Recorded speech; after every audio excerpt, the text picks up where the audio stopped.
जय श्री राधे कृष्ण। आप सभी का आपके अपने YouTube channel B K Mishra present में बहुत बहुत स्वागत है। आइए सुनते हैं अहोई अष्टमी व्रत की कथा।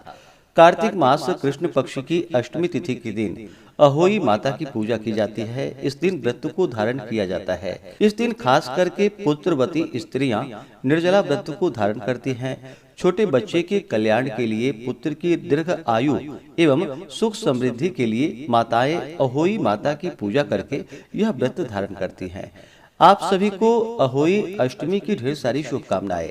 आप सभी के जीवन में अहोई माता की कृपा से आप सभी भक्तों को पुत्र, धन, सुख समृद्धि आदि की प्राप्ति हो। तो आइए सुनते हैं अहोई अष्टमी अहोई माता की कथा।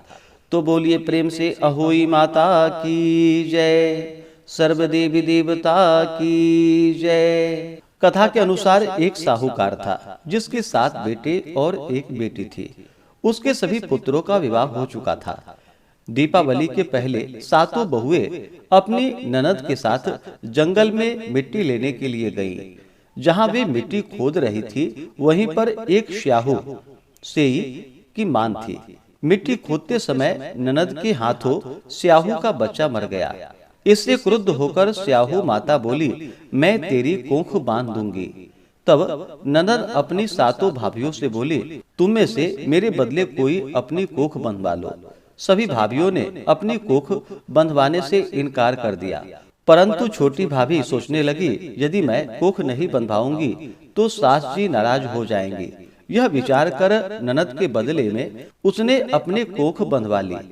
इसके बाद उसके जो बच्चा होता था वह 7 दिन के बाद ही मर जाता था। एक दिन उसने पंडित को बुलाकर पूछा, मेरी संतान 7वें दिन ही क्यों मर जाती है? तब पंडित जी ने कहा, तुम सुरही गाय की पूजा करो। सुरही गाय स्याहू माता की भायली है। वह तेरी कोख छोड़े तब तो तेरा बच्चा जीवित रहेगा। तत्पश्चात बहू प्रातः काल उठकर चुपचाप सुरही गाय के नीचे सफाई आदि कर जाती। एक दिन गौ माता ने सोचा, आजकल कौन मेरी सेवा कर रहा है, सो आज देखूंगी।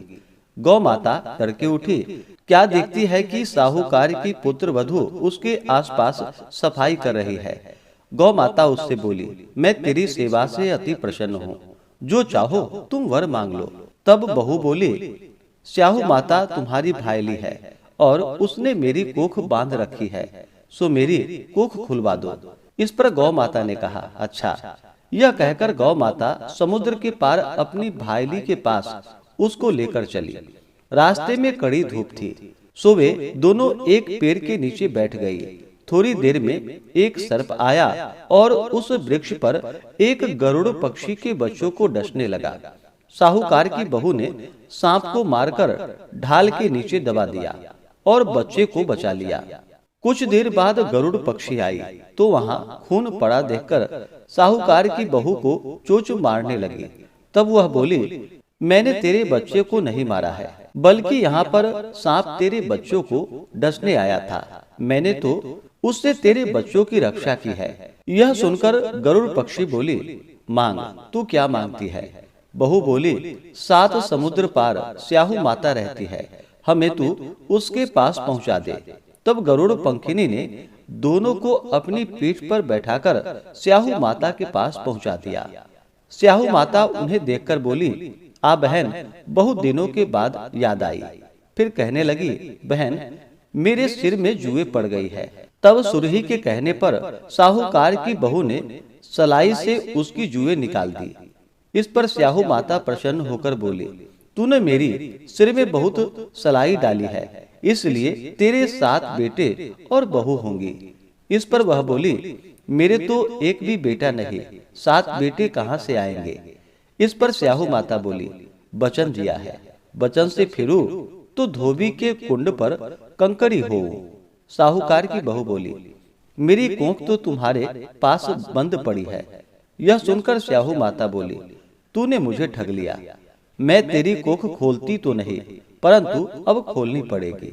जा तेरे घर, तुझे 7 बेटे और बहुएं मिलेंगी। तू जाकर उद्यापन करियो। 7 अहोई बनाकर 7 कड़ाही करियो।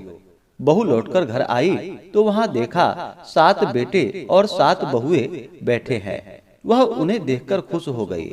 उसने 7 अहोई बनाई, 7 उद्यापन किए तथा 7 कढ़ाई की।